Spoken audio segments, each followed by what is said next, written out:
राज्यसभा चुनाव को लेकर के अभी वक्त है, लेकिन राज्य में गूढ़ागढ़ित का दौर चालू हो गया है। महागठबंधन में विशेष रूप से इसको लेकर के उत्सुकता दिख रही है। दरअसल महागठबंधन की नज़र एआईएमआईएम और बीएसपी पर टिकी हुई है और एआईएमआईएम पत्ते नहीं खोल रही है, बल्कि नए नए बयान देकर के महागठबंधन और विशेष रूप से आरजेडी की सांस को बढ़ा रही है।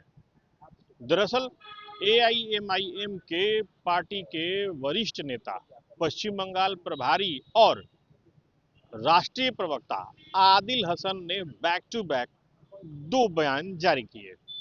पहले बयान में वो सीधे सीधे आरजेडी पर अकलियत का रहनुमा होने के दावे को झूठा बताते हुए नजर आ रहे हैं। वहीं दूसरे बयान में वो सीधे सीधे ये कह रहे हैं कि अगर महागठबंधन इतनी हिमायती है तो विशेष रूप से आरजेडी एक इनिशिएट करे और सीमांचल से ही एक चेहरा राज्यसभा में भेजे।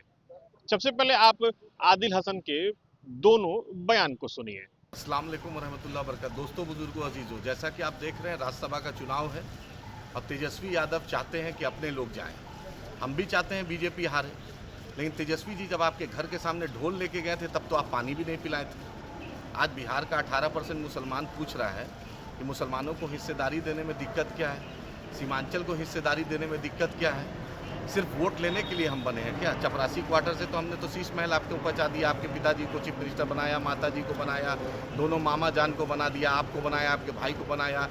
जब जो लोकसभा चुनाव हुआ तो घर में 2 लोकसभा टिकट और मुसलमान को 2 लोकसभा टिकट। तो सीमांचली से किसी को दे दीजिए, सीमांचली के किसी बेटा को दे दीजिए लोक राज्यसभा। इस बार अख्तरुल इमानी को दे दीजिए, बहुत नज़दीक से लोकसभा हारे थे तो अच्छा रहेगा। अख्तरुल इमान साहब से बड़ा लीडर अपोजिशन कौन रहेगा जो मुसलमानों की आवाज़, मजलूमों की आवाज़, सीमांचल की आवाज़, दलितों की आवाज़ हम अख्तरुल इमानी साहब को दे दीजिए, अच्छा रहेगा।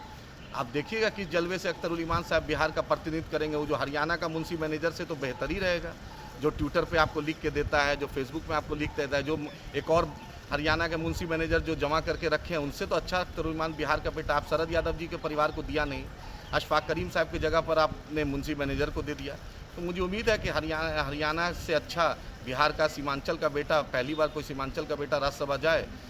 इस 15, 20, 25 साल में अख्तरुल इमान साहब को राज्यसभा भेज दीजिए तो हमें बहुत खुशी होगी। ये हमारा निजी राय, हम चाहते हैं बड़ी तादाद में बिहार के मुसलमानों का, सीमांचल के लोगों का ये मांग है। हम उम्मीद करते हैं कि हमारी मांग पर आप ये कुछ ना कुछ विचार कीजिए। लोग एमआईएम पे तनकीद करते हैं, अच्छी बात है, आप हमें भी तनकीद कीजिए, हमें भी सही रास्ता दिखाइए, लेकिन आप ही बताइए बिहार विधान परिषद में माइनॉरिटी का बजट का चर्चा था, यानी मुसलमानों के बजट पे चर्चा था। बजट तो ऊँट के मुंह में जीरा है, जमा खान साहब मंत्री हैं, इतना नीतीश कुमार के सामने कितना आपको बजट दिलाएंगे आपको पता है। आबादी के हिसाब से जाके तेलंगाना में देखिए 3000 करोड़ का बजट अकबर ओवैसी साहब दिलाते हैं। लेकिन नीतीश जी के राज्य में जान ही रहे हैं, भाजपा का साथ है तो आपका 1000 करोड़ भी बजट नहीं है।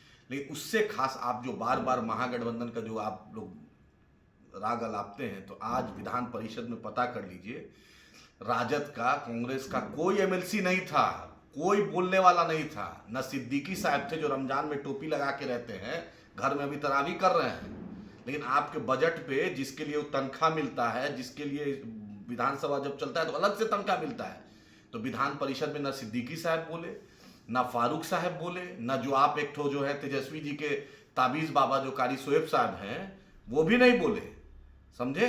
तो कौन बोलेगा? एमआईएम बोलती है। तो इनको इसी चीज़ का मिर्ची लगता है।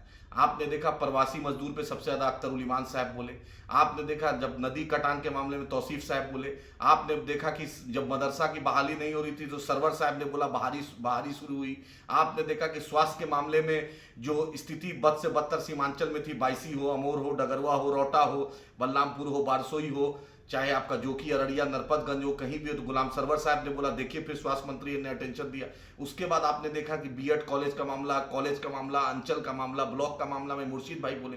तो पांचों एमएलए जो एमआईएम के अख्तरुल इमान साहब के साथ जो हैं, हर दिन कोई ना कोई माइनॉरिटी का इशू, दलित का इशू, सीमांचल का इशू, अलीगढ़ मुस्लिम यूनिवर्सिटी का इशू, पूर्णिया में हाईकोर्ट बेंच का इशू, नदी कटान का इशू, स्वास्थ्य का इशू, शिक्षा का इशू, मदरसा का इशू, हर मुद्दा उठा रहे हैं। आप देख रहे हैं विधानसभा ही के लिए ना जिता के आप लोग भेजते थे, आप कांग्रेस से सीमांचल से जिता के भेजे, सिर्फ एमआईएम को गाली देने के लिए इन लोग को सिर्फ कान में एक जो नहीं था पहले, एक तोता होता था, तोता को ऐसे से घुमाता था, चाबी दिया जाता था। बस इन लोग सिर्फ एमआईएम के खिलाफ जहर उगलेगा, सिर्फ एमआईएम को गाली बकेगा। लेकिन आज की घटना मैं बतला रहा हूं, आपका विधान परिषद जिसको एमएलसी साहब लोग कहते हैं, तो कोई एमएलसी साहब माइनॉरिटी के बजट पर नहीं बोले कि इतना कम मुसलमानों को, माइनॉरिटी को बिहार में बजट क्या है। और हम अगर आवाज उठाते हैं तो आप हम लोग को गाली देते हैं। गाली खूब दीजिए, लेकिन सवाल कीजिए। चाहे वक्त के हुक्मरान जावेद साहब किशनगंज एमपी, उनसे भी सवाल कीजिए, तारिक अनवर साहब से भी कीजिए, जितने एमएलसी साहब उससे कीजिए, हमसे भी कीजिए। और देखा आपने एक बेहतरीन चीज, जब से मैं तारिक साहब से सवाल कर रहा हूं, तारिक साहब को बलरामपुर बारसोई बहुत याद आ रहा है, जावेद साहब को अलीगढ़ मुस्लिम यूनिवर्सिटी याद आता है।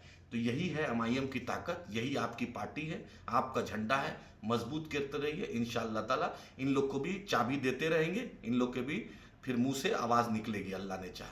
अपनी क़यादत को मजबूत कीजिए। बैरिस्टर असदुद्दीन ओवैसी साहब के हाथ को, अकबर साहब के हाथ को मजबूत कीजिए। शुक्रिया। तो आपने सुना आदिल हसन यानी ओवैसी की पार्टी किस तरीके से अपनी राजनीतिक रणनीति बना रही है। हालांकि इसके बाद आरजेडी का भी जवाब आया है। आरजेडी सीधे सीधे ये कह रही है कि अकलियत के रहनुमा कौन है ये सब जानते हैं। हालांकि एआईएमआईएम के सहयोग या नहीं सहयोग करने को लेकर के आरजेडी अपने पत्ते नहीं खोल रही है। पार्टी के वरिष्ठ प्रवक्ता मृत्युंजय तिवारी का क्या कहना है, आप उनके शब्दों में सुनिए।